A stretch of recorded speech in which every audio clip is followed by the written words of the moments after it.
The Shop 3 Sheep Eater. Written and read by W.P. Thrift, who can be contacted at Lantis Armstrong on Twitter. And cover art created by JD, contactable at Radix_L on Twitter. Chapter 19. In the Not-Too-Distant Future.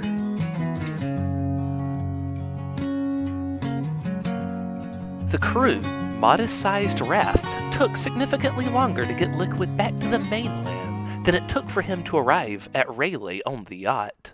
That's because it was being powered by paddles instead of a high-powered engine. But the deep ones paddling couldn't complain because they were slave labor, and the guards also aboard the raft would have put them to death had they complained. There was a bountiful helping of seaweed to get them across the 7,000-odd miles between Rayleigh and Georgia, USA, which made Liquid so eager to get back to eating real meals that he could punch someone. So he did, one of the paddlers. The paddler was then forced by the guards to thank him for it. Liquid decided he liked that guard. He would kill that guard last when they arrived back on the mainland. What? Did you expect Liquid to thank them for the trip? And the bounty of seaweed? And the possible decade of imprisonment? Oh no, he very much believed in a scorched earth approach to revenge. Not that he'd ever try to go back to the deep ones, underwater and underground society again to finish them all off, but he did desperately need to get one last round of bloodshed out, just for cathartic reasons. The moment they breached the surface, he had tried to contact the Marches, but his nanomachine communications link only picked up dead air. That troubled him tremendously. What had happened while he was away? What all had changed in this world? Surprisingly, the thing he was most concerned of all about learning, where was his brother now? Did Lantis defeat Sheep Eater? Did he survive? What had he gone on to do with himself? It was a question Liquid had forced out of his mind the best he could while imprisoned, because he knew it might drive him mad. But now that he was free, he was more starved for answers than he was starved for real food.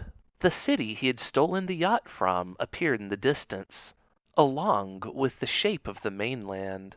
But what he saw troubled him so greatly that upon arriving, not only did he take a second to kiss the ground, which long ago in his prison cell he had always envisioned himself doing first thing, but he nearly forgot to murder all 4 deep ones that had brought him here. "Motherfucker, stop swimming away from me! Don't make me stay in the ocean any longer than I have to!" Liquid screamed at the final paddler as he attempted to rapidly swim away. Liquid hurtled one of the guard's lances at him, which easily cut through the water as it was designed to do, and stabbed its target dead on. The deep one floated to the surface a moment later, belly up. Swimming back to the mainland again, walking past the mangled corpses of the 2 guards and the other paddler, and noticing, oops, he didn't kill his favorite guard last. Well, blame that on the runner. Or swimmer in this case. Finally, Liquid got back to more pressing matters. This city was in scorched ruins. Half of it was covered by desert sands. Something horrible had happened here, like atomic bomb horrible, possibly. Not a single structure was left standing in its original state. Foundations were all that were left of most buildings, though some of the larger ones still had partial steel beam skeletons remaining. Strange, glowing pools of water abound, most of them rainbow-colored, so most likely oil spills. He looked down into one, and he saw his reflection. He looked every bit like the mad hobo he was expecting to look like, still only dressed in his loincloth and with significantly more scars littering his body than he will ever be comfortable with. He pressed on, out of the city, never spotting a single trace of life. The desert land outside of it stretched on endlessly through what had once been all forest lands. The desert radiated the very familiar Georgia heat he had known so fondly. despite having been in prison so deep underwater. The underground/underwater part of it made even the damp environment he was trapped in very warm and humid. Exactly like Georgia. Even this new waterless desert was somehow humid, just from the excess water in the air making its rounds after leaving the swamplands in the distance. That gave him some hope. At least there were still swamps somewhere. He couldn't see them from here. And he didn't make it very far into the desert before it had occurred to him this could go on for quite a while, and he needed food. He needed water. He needed other supplies to forge through the desert. Cursing louder than he had ever cursed in his entire life, he turned back towards the ruined city and ventured all the way back to the raft to grab the vat of seaweed they had brought with them. He cried like he hadn't cried since he was a baby, when he had to stuff that nasty, green, slimy gunk into his mouth one more time. He knew that he had to drag this with him through the desert to have enough food and water, all moisture from the seaweed, to survive the trek. Days later, Liquid arrived on the outskirts of Cattailville. Evidence of severe flood damage was everywhere, but at least it was still standing, somehow. The desert sands had given way quickly to forests at a point. It was as though this desert had simply been lifted up and dropped on top of the forests, burying them, and Liquid had now reached the end of it. And with the trees came swamps just within the forest lines, and from the swamps came endless mosquitoes to chew on his exposed flesh. He hurried along much quicker, and resorted to his old techniques of staying awake without rest to push past the mosquitoes, and return here to Cattailville. A few buildings had collapsed due to the recent flood, but most were just vacated, all the busted-out windows revealing still-soaked furniture within. Liquid gasped when he saw humans again. As much as he had spent his life avoiding people, right now he was just so happy to see anybody. Not that he let himself be seen. He went quickly into stealth mode to avoid being spotted by the locals.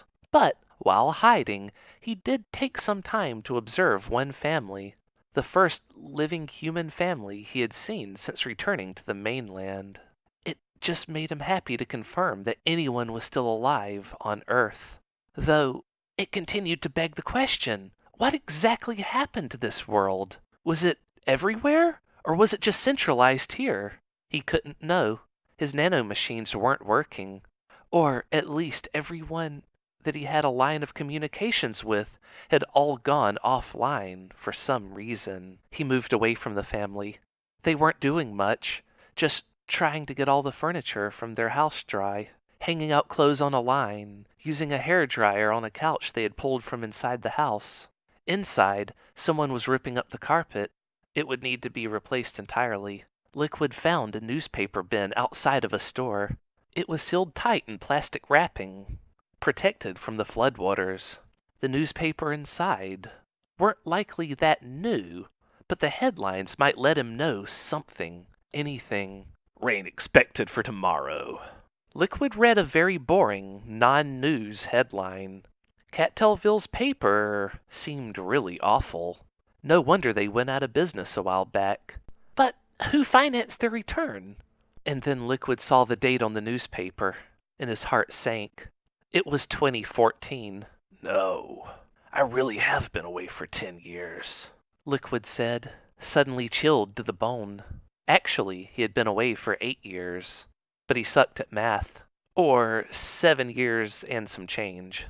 He turned away from that and began heading for a secluded location near the park. There was a suitcase he needed to fetch, and it was still right where he left it, hidden under the floorboards of a pagoda. Well, most of a pagoda. The roof had been washed away by the flood. The flood had also gotten under the floorboards and moved a suitcase around, but didn't displace it enough that he couldn't find it. Liquid arrived at a motel and kicked in the door, and pulled the TV stand over to sit it in front of the door to hold it shut. He didn't need to stay in here for long, just long enough to shower, shave, and get changed. The suitcase had a shaving kit, as well as toothbrush and tiny bottle of shampoo and conditioner in it. $5,000 cash, a fake ID and passport, along with a credit card that had never been used, was included in a hidden compartment. But besides that stuff, he also had a spare stealth suit in it. There were actually 15 other suitcases like this hidden around America, in cities and towns he normally passed by, just in case of an emergency like this one. Liquid took to the bathroom to freshen up for the first time in 8 years. After scrubbing himself clean and shaving off his ridiculously huge murder hobo beard, he finally noticed that his hair was far too long for his liking. But he hadn't included scissors in the suitcase, so now he was stuck with this for the time being. He made a mental note to add scissors to the suitcase in the future. While he was hesitant to do so, Liquid took an extended look at himself in the mirror. Much to his relief, time had been kind to him, and besides his cheekbones being more defined from a dangerous level of weight loss, he looked almost exactly the same, at least as far as he could recall. He did have that fake ID with a once current photo of himself that he could use to compare, but he decided not to. As long as he didn't feel like he was staring at a stranger in the face when he looked in the mirror, he could feel content. After that, he slipped on the spare stealth suit, and finally began to feel normal again, after tying on his bandana. One gun, one knife. He didn't have many weapons in the suitcase, so this would have to do. It was better than nothing. He glanced at the bed. Its ugly brown sheets looked immensely inviting. He thought about passing out here, but decided that might be a bad idea. If the owner did the rounds and discovered the damaged door, his sleep would be rudely interrupted. Well, now that he had his stealth suit's utility belt on, he could always use those tools to pick the lock of a different room and sleep in there. He decided to do that later, at a different motel. Once one busted door was found, the owner would likely sweep the whole place, or have the police to do it. Besides, Liquid was far more interested in getting food right now, and answers, but mostly food. He weighed the two options in his mind, and decided the answers would still be there after he was full, later on. He went straight to the closest fast food joint he could spot. He didn't care which one, and ordered 10 large burgers off the menu, with all the toppings except for lettuce. He was never touching greens again. He knew that he couldn't finish eating so many burgers, just like he knew he was getting a lot of stares with how he was currently dressed, and also the gun holstered on his hip. But if he gave a fuck about either of those things, it didn't show. "Mommy, why is the man in black crying while eating burgers?" He soon heard a kid asking. "Shh, don't look at him, and keep your voice down," the mom warned. A bunch of yard dogs lying around broken down cars lifted their heads out of the tall grass to stare at Liquid as he approached.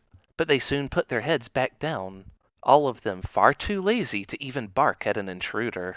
If anyone in Cattailville knew the fate of Lantis, and potentially the fate of the Marches, it would be Bowman. So Liquid had come straight to Tornado Alley, the trailer park in which Bowman once lived, and potentially may still live. This was his address, at least. Liquid always memorized important locations.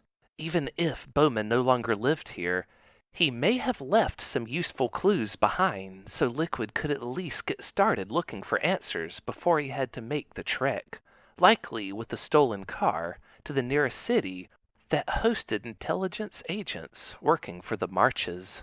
If those strongholds still existed, that is. Liquid banged on the front door, and he heard someone yell, "Just a damn moment!" from inside. He heard springs, like someone getting up off the couch. The couch was right next to the door by the sound of things.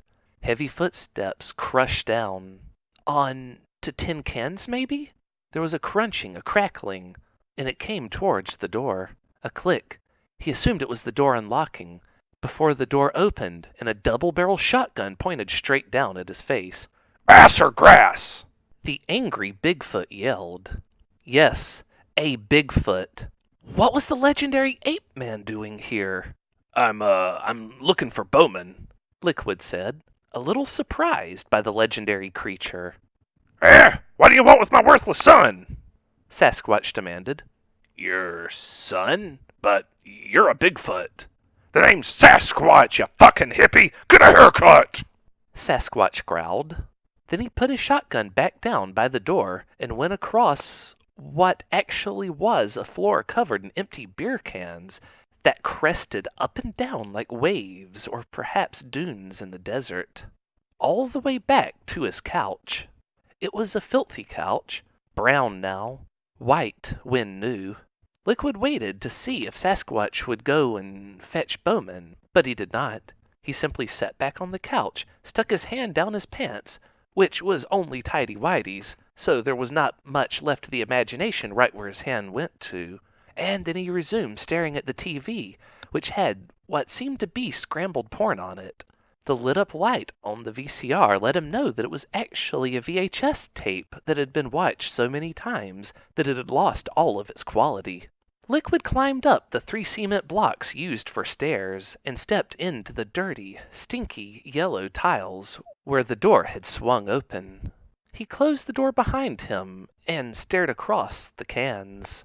Right across from the living room where Sasquatch sat was the kitchen, and a hallway off to the right of that led into darkness. So, which way to Bowman's room? Liquid asked. Down the hallway!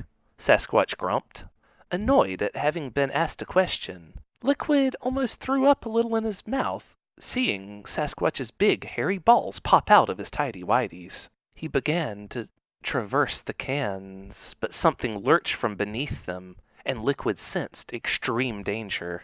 So he rushed into the kitchen and drew his handgun, aiming it down at the cans.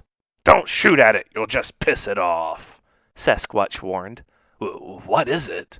Fuck if I know. He put his gun away, and something slithered beneath the cans. Something incredibly deadly.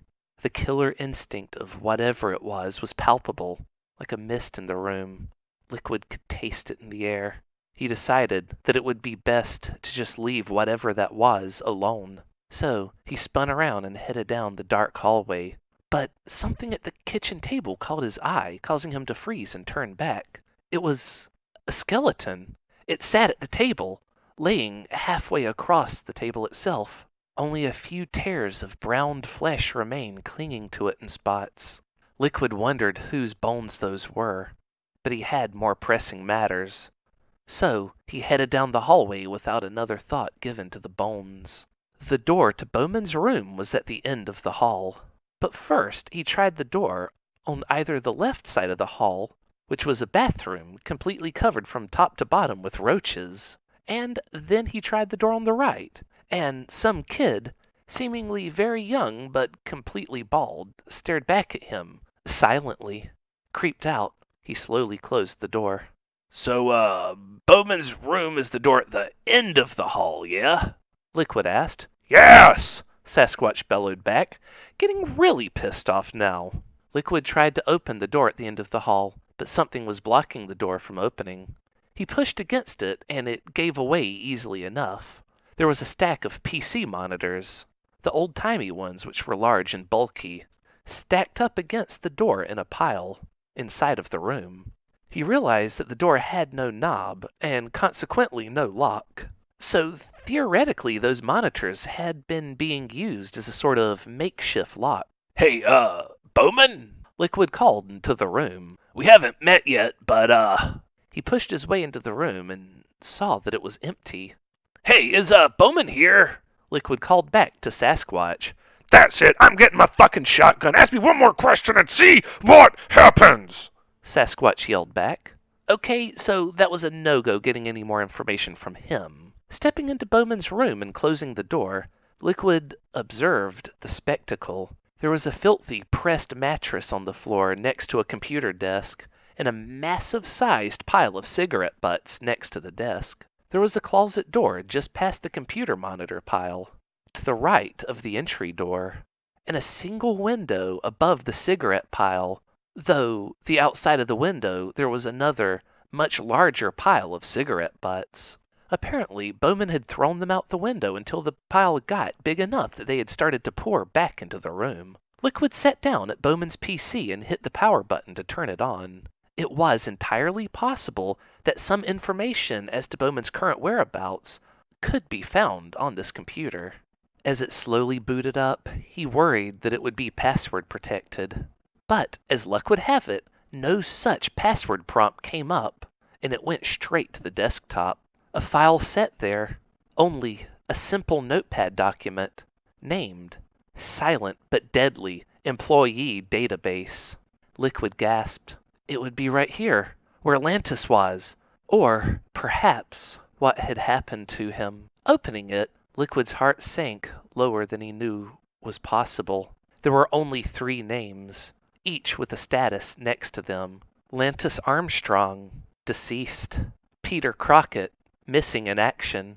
Liquid Biscuit, deceased. Liquid. He read his own name. Why was he listed as an employee?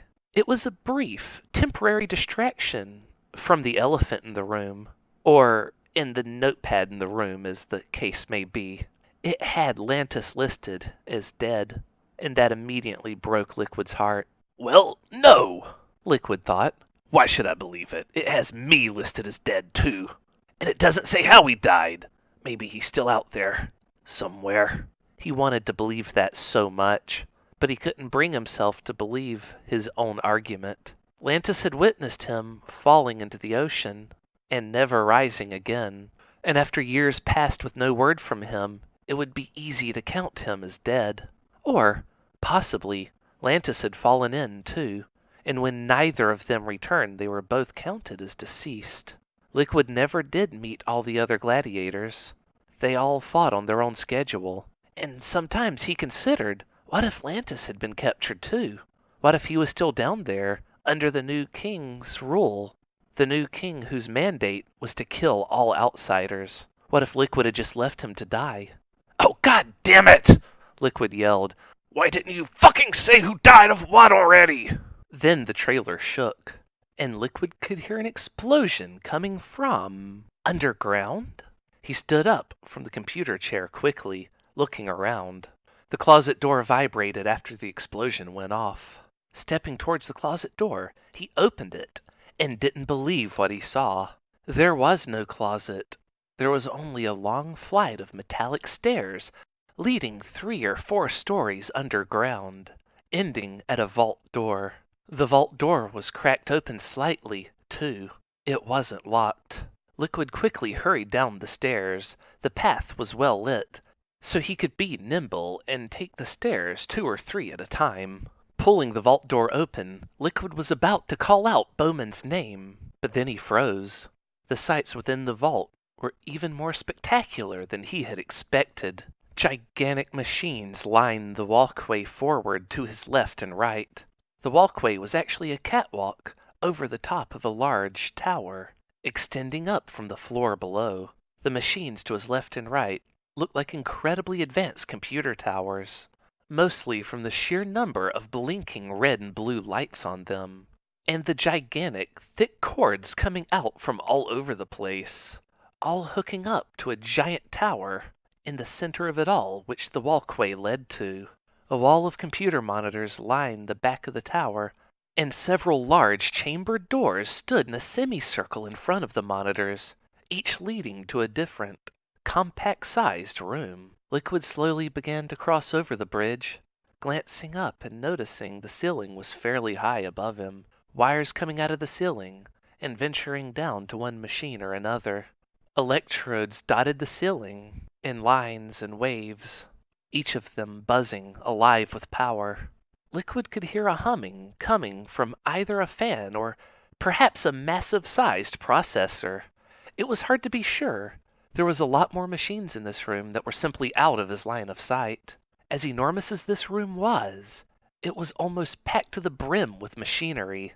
The walkway was narrow, and the platforms on the upcoming tower, with room to stand on, was also tiny. It kind of reminded him of Bowman's room. In fact, there was exactly enough room to maneuver around to wherever he needed to go, and everything else was blocked off, stacked up with junk. Only, in this case, the junk was technologically more advanced than Liquid could even fathom. What startled him more than anything was, as he neared the top of the tower, an enormous rip in space came into view. It had occupied space visible to him at the vaulted doorway, and yet it was not visible from that angle. Only from closer up was its existence apparent. It was a swirling mass of technicolored lights which gave one a sense of vertigo when it was peered into. Liquid suddenly froze near the end of the walkway when he saw a body on the floor of the tower. Thin, male, face down, dead for maybe an hour. Also nude for some reason. He knew a corpse when he saw one, and he could immediately identify the time of death. Just going off the person's back, it wasn't anyone he had known.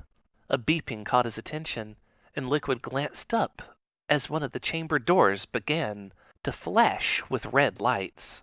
A suction sound resounded throughout the entire hidden laboratory as the door pushed outward and then upward as it opened. Liquid cried out when he saw what, or rather who, was inside of it. He recognized the poofy brown hair immediately. It was Lantis. He was also naked for some reason. Lantis stepped out of the chamber, taking very slow steps forward. He opened his mouth as though to speak to Liquid, seeing him there, but his voice was silent. It was like a nightmare, Liquid realized. Something was gravely wrong here. Lantis reached out, and then, just behind him, a large man with a white lab coat appeared, placed an enormous machine up against the back of Lantis's head, and thunk! Lantis's body crumpled. A massive steel circle was at the base of his skull. Blood began to trickle out from around it.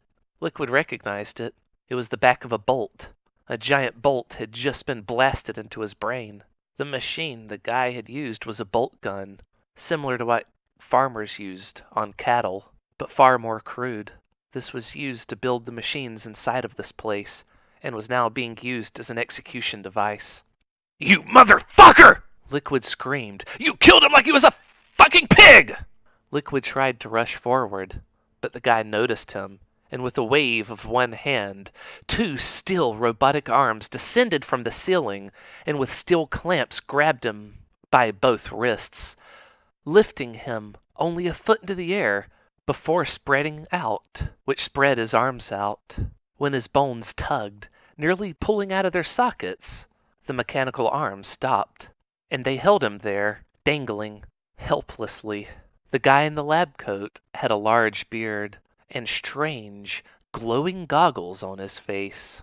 Oh, he was no good, The scientist told him. I'll just have to try again. Or maybe something else. Oh, god damn it, why doesn't anything around here ever work right? Fuck you! He was my brother! Liquid screamed.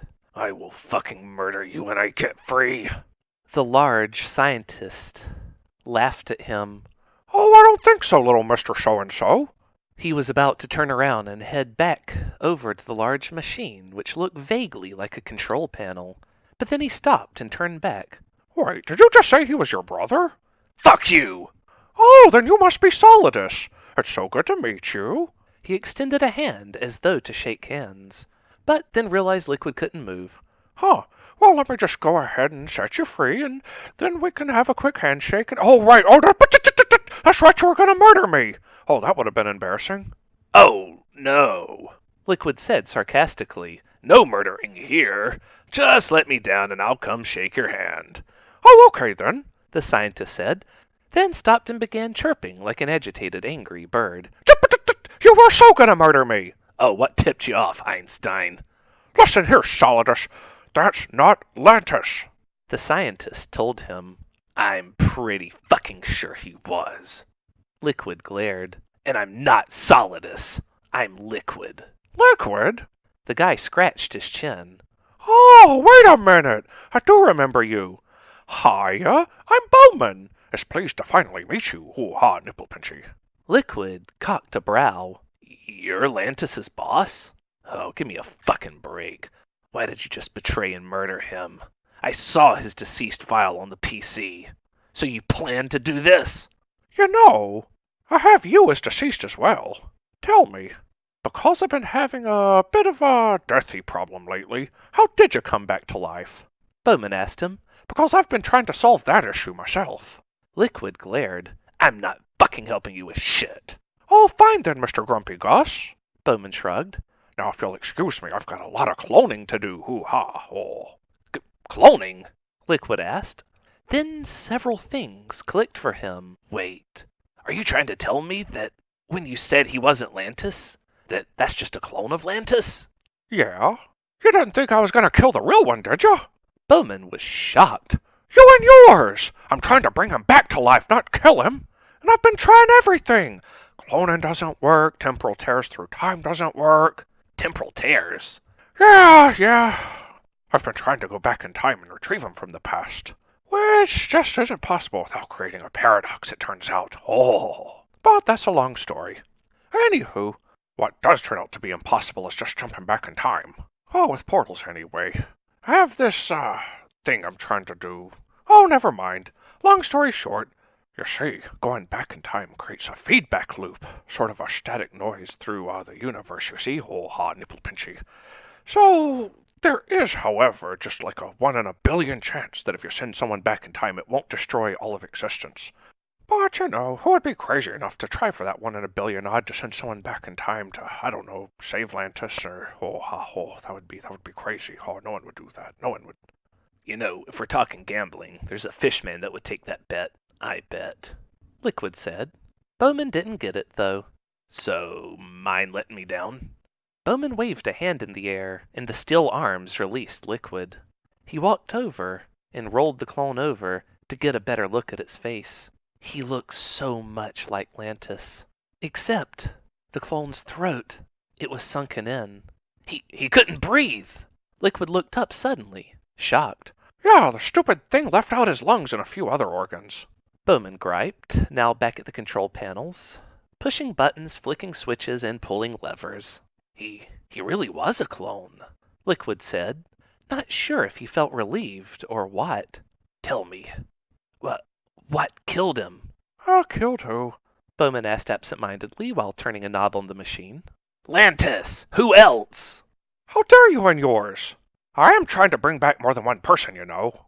Bowman fussed. Liquid glanced over at the other corpse on the ground, which he now saw also had a bolt in the back of his head. Whoever that was, Liquid felt sorry for them. He had to wonder, what was wrong with that clone? But as far as Lantis goes, Bowman continued, who knows? Who knows? Liquid looked up, surprised. Yeah, I think he was blown to bits, nothing left of him. But it's really hard to be sure, Bowman said. Why's that? Did I stutter when I said nothing was left of him? Liquid considered this for a moment, then asked, So what makes you so sure that he died at all? Maybe he's just missing. Well, if you're all Mr. High and Mighty go find and catch him, why don't you go out there and look for him? Bowman turned towards him and shouted, In the meantime, I've got work to do. Namely, closing that rip in time and space before it destroys us all. It's doubled in size in the last hour and I think it's about to start swallowing up my equipment. Liquid moved a quick step away from the vortex. That thing really was starting to freak him out now that he's thinking about it. On the bright side, blown to bits with nothing left of him didn't exactly sound like the fate Liquid had suffered. So maybe he had survived the voyage to Rayleigh. Then where to even start looking? While Liquid pondered the possibilities, he missed seeing another long, metal arm descend from the ceiling, this one holding a syringe, until it was too late and the syringe stabbed him right in the arm. The fuck! Liquid tried to grab it, but had already taken a blood sample, pulled out, and ascended quickly back out of sight. Why did you just take my blood? Why did I just do what now? Bowman asked, busy working at the controls. Oh, stuff like that just happens. The machines are always looking for new test samples. I'm sure it's nothing. Just go on about your business and forget everything that you saw here. Take care now. Bye-bye then. Liquid wanted to press him for more answers, but this whole incident had just left him feeling more confused than ever before. He turned and stared back down the walkway, heading to the vault door. Bowman was a mad scientist. That's all that Liquid had learned here, and nothing he had to say could possibly be helpful to him. It would only add to his list of questions, not subtract. Stepping back through the vault door, He heard the familiar beeping sound. One of the cloning machines was firing up. Liquid rushed back through the vault door, for some reason eager to see what would emerge this time. As the hatch opened, he saw what it was. Himself. Also nude like the other freshly made clones. Bowman ran over to it and began to scan it with a metal wand, similar in appearance to a metal detector. Oh, sure, you come out mostly not malformed, Bowman grumbled. Something's wrong with your brain, though. Maybe I could fix it if I, Bowman stopped and looked over at Liquid, who was staring at him. Without a moment's hesitation, Bowman shoved the Liquid clone out of sight, and straight through the vortex. What? Bowman asked innocently. I wasn't doing nothing, I swear. Liquid glared at him. He wanted to call him out on what he had just seen, but suddenly he realized, wait, did you just shove that thing through the time vortex? Bowman glanced over at it, and then back to Liquid, and then back to the vortex again. Oh, God damn it! Bowman shouted. There was only even a 1 in a billion chance that would even work. This is the one time it decided to go and decide to work. Oh, not me trying to go through. Oh, no, it couldn't do that, could it? You piece of shit, Vortex! So, how far into the past does that go? What do I look like, a mathematician? Bowman yelled. Also, didn't I just tell you that you didn't see nothing, and that nothing suspicious was going on right here? Now forget what you've seen and shoo before my dad has to go and get the shotgun. He's already got it, Liquid said. Oh, very well then, Bowman said dismissively, returning to the control panel, where he started bashing it with his fist. Why don't you ever work when I want you to? Bowman yelled at the controls, seemingly forgetting about Liquid. Liquid left the room for a second time, this time not looking back. After climbing the steel stairs back up into Bowman's room and emerging from the closet, he saw an elderly gentleman that he had never seen before, just standing in there. This guy's murder hobo beard put Liquid's old murder hobo beard to shame. He was turned towards the window, but his beard stuck out way beyond his face, for anyone to see at any angle. Can I help you? Liquid asked. The old man turned to him. Yes, you can. I'm looking for Bowman. Have you seen him? He's down the stairs, through the vault door, across the bridge, and on the other side of a pile of corpses and some dimensional rifts. Liquid told him. Bless you, sir, the man said, giving a slight bow, and then he stepped past Liquid and started down the steps towards the secret laboratory. Liquid left Bowman's trailer and didn't look back. There were answers to be found out there in the world, somewhere. Maybe Lantis was still alive, and maybe not. But Liquid had a pretty good idea where to start finding some real answers, and soon.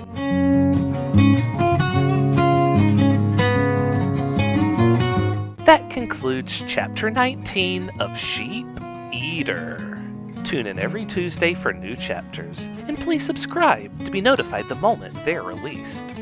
If you would like to reach me, you can do so at Lantis Armstrong on Twitter. That's LANTISARMSTRONG. Thank you for tuning in, and we hope you'll join us again for next week's chapter. And now back to the past/present.